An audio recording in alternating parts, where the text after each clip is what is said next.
not what we will know in the medicine, but it'll be more for the flower of the plant.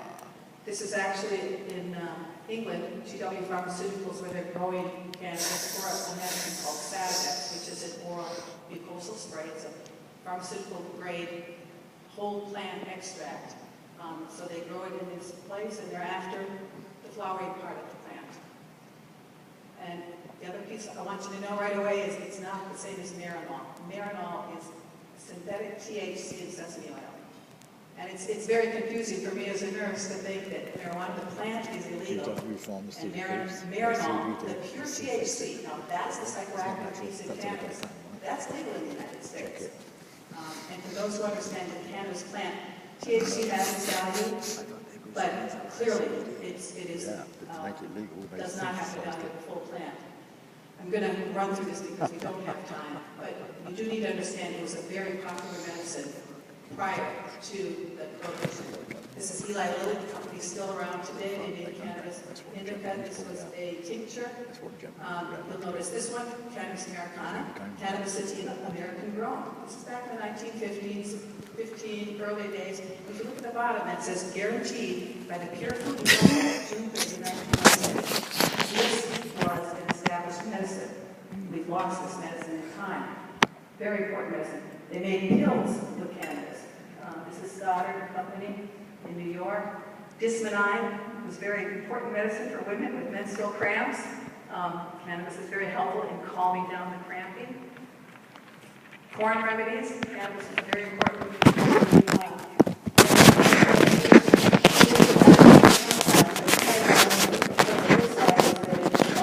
can see London, Hamburg, Germany, Sydney, Australia, Montreal. Worldwide, this is a very important medicine. And yes, back in the day, they actually smoked cannabis for, this is cannabis is but for asthma, because it opens up the airway. And we'll learn about that in just a little bit. And animals used it as well.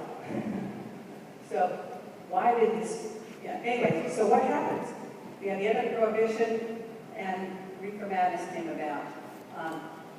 The Bureau of Narcotics and Dangerous Drugs needed something to go after. Cops without a job now, we're not going to go after the bootleggers, who can we go after? Well, the Mexicans were using marijuana, and the black musicians were using it. And so we had the reefer madness stories. Black men raping white women, Mexicans killing white families. And this ended up passing the Marijuana Tax Act. They changed the name, and by 1941, marijuana was not in the pharmacopoeia anymore. Cannabis was not in the pharmacopoeia anymore. And physicians, healthcare people forgot about it. We didn't know anything about it. We only learned about marijuana as a dangerous drug. So if you look at cannabis, I can't go into all of this, but look, these are the properties of this plant, and it kind of seems a little impossible. The anti-inflammatory is probably one of the most important ones. I think as we talked about inflammatory diseases, aging, that's a huge problem in America for so many of our health issues. And cannabis is an excellent anti-inflammatory. But all of those different effects, for pain, it's remarkable.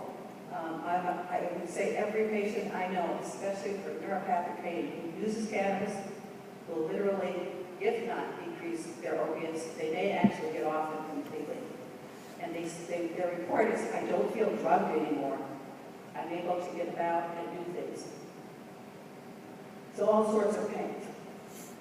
This slide just signifies, if you see the top one, and this is exactly what was just being discussed, is cannabidiol, CBD, very, very important as a cannabinoid. One of over 60 cannabinoids found in the plant. THC is the one that gets you high, but there are more than 60 cannabinoids, and this just gives you a slice of some of the more well-studied cannabinoids. But you can see that, I mean, one of them is even a bone stimulant. We're looking at it for people with osteoporosis to help keep your bones in balance. But this is something that came from Raphael Mechoulam. As was just indicated earlier, Raphael Mechoulam is who we call the grandfather of cannabis research.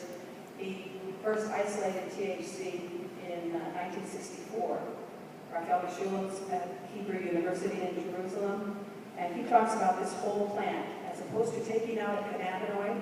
And besides cannabinoids in the plant, there are terpenes, flavonoids, other chemicals, over 400, just like any other plant. There are many, many chemicals in it.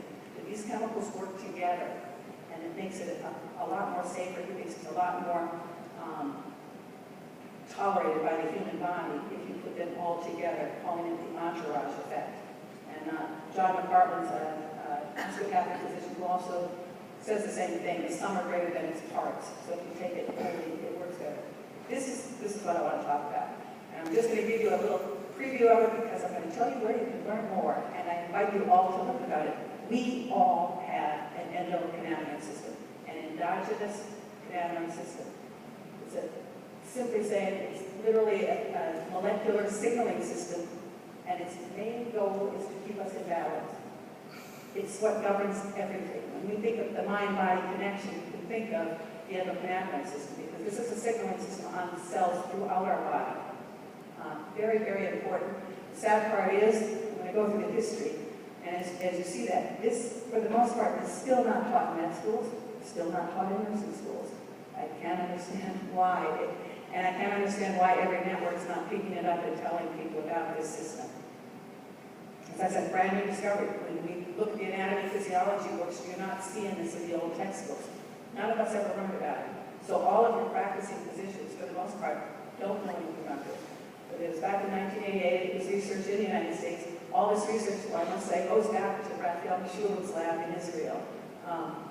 But they found out we had receptors in our brain, little receptors that a lock and key type thing, that some chemical is going to fit in there and then start basically some chemical reactions to occur.